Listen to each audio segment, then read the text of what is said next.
Welcome to the Banker Lamp. Please enjoy the video. You need VS Code and Node. JS installed. Once done, open your project folder and initialize npm so dependencies install cleanly. Next, go to the Discord developer portal and create an application, add a bot, then copy the bot token securely. Do not commit it. In VS Code, install the JavaScript or TypeScript extensions and the REST client or DOTEMV extension to manage secrets. Now create a basic index.js file and prepare to add Discord. JS as your first dependency. Once dependencies are installed, create a env file and store bot token there, then add env to git ignore so you never push it. In your main file, require DOTEMV and Discord. JS, instantiate a client with appropriate intents and register ready and message handlers.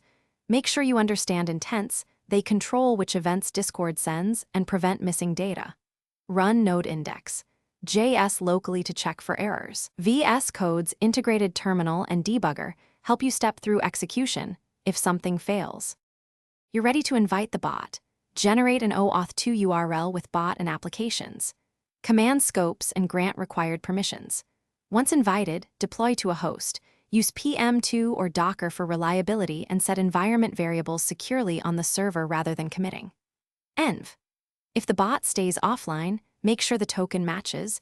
Required intents are enabled both in code and on the developer portal, and review gateway or permission error messages. Finally, restart the process and monitor logs for recurring issues.